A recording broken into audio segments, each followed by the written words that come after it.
அதாவது பாருங்க, சின்ன வெங்காயம்ங்க இது.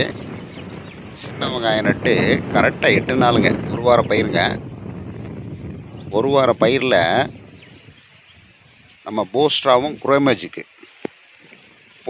குரோமேஜிக்கு நம்ம மெத்தேடு பண்ணி தண்ணியில் கரைசல் மாதிரி கரைச்சி ஊற வச்சு பிண்ணாக்கூட, அதாவது சில விஷயங்கள் என்னென்னா பிண்ணாக்கு இதெல்லாம் சேர்த்து, இது எல்லாமே ஆர்கானிக்கு, ரசாயன உரம் பயன்படுத்தாத விவசாயமுங்க.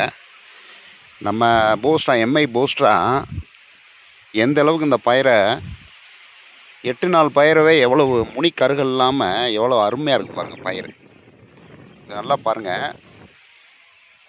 எப்படி கேட்டிங்கன்னா, நடவு பண்ணி கரெக்டாக 8 நாள் இன்னைக்கு கூட 8 நாள் பயிர்லேயே இந்த அளவுக்குங்க.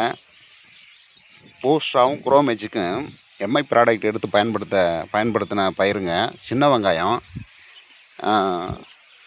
இப்போ ஆரம்பத்திலே வந்து கருகள் இல்லாமல் எவ்வளோ கிளியராக இருக்குது பாருங்கள்.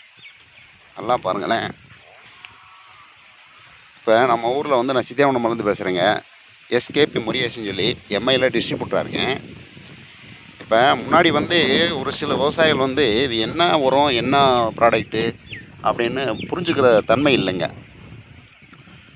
அதாவது கேட்கக்கூடிய நபர்களுக்கு, ஒரு சில நபர்களுக்கு சொன்னோம், அவங்க பயன்படுத்தினாங்க. இப்போ படிப்படியாக அதை வந்து சரி பரவாயில்ல, பயன்படுத்தினவங்க வந்து சரியில்லைன்னு யாரும் சொல்லலைங்க. அந்த 2 நபர் ரிசல்ட் எடுத்து பார்த்தோன்னே இவங்க என்ன பண்ணுறாங்க, அடுத்தடுத்து நம்மகிட்ட அந்த ப்ராடக்ட்டை வாங்கி யூஸ் பண்ணுறாங்க. அந்த முனிக்கர்களே இல்லாமல் பாருங்கள் எந்த அளவுக்கு ஒரு வார பயிரில் எந்த அளவுக்கு ஜோராக இருக்குது பாருங்கள். அதாவது ரசாயன உரம் 7 மூடைக்கு சமங்க. 7 மூடையும் சரி, நம்ம பை எம்ஐ பூஸ்டா 2 பையும் சரிங்க. அதில் குரோமேஜிங்கிறது 100 கிராமுங்க. 100 கிராம் 1 ஏக்கர் கொடுக்கலாம். அந்த 1 ஏக்கர் கொடுக்குறதுல வந்து நம்ம எவ்வளோ வெளி நடவு பண்ணியிருக்கோமோ அந்த அளவுக்கு குறைச்சிக்கலாங்க, கரெக்டாக கொடுக்கலாம். அது விலையோ வந்து கொஞ்சம் கூட தாங்க. கூட இருந்தாலும் அந்த 100 கிராம் குரோமேஜிக்கு வந்து ரசாயன உரம் 10 மூடைக்கு சமங்க. 10 மூடை வந்து உடனே எடுத்து கொடுத்துட்டு விட்டுருங்க. அவ்வளோ தூரம் வீரியம் இருக்காது. இது நின்று பேசுங்க நிலத்துல வந்து நின்று பேசும். அதாவது இந்த பயிர் சித்தாவனம்லேருந்து பேசுகிறேன். இப்போ கொடுக்கும்போது இவங்க என்னப்பா இது கேட்குமா, நல்லா இருக்குமான்னாங்க.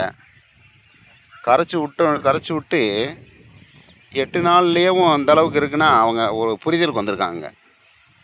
பரவாயில்லையே, இந்த அளவுக்கு இருக்கா, இது தெரியாமல் போச்சேன்ட்டு எல்லாம் எடுத்து பயன்படுத்த ஆரம்பிச்சிருக்காங்க. இந்த மாதிரி எல்லா விவசாயிகளும் பயன்பெறணும் அப்படின்னு வச்சுக்கு வந்து எல்லாமே நுண்ணூட்டங்க. நம்ம கம்பெனியோட நுண்ணூட்ட உரத்தோடு சேர்ந்தது ஆர்கானிக் உரம். ரொம்ப சூப்பருங்க, அழகான பயிர். நன்றி, வணக்கங்க.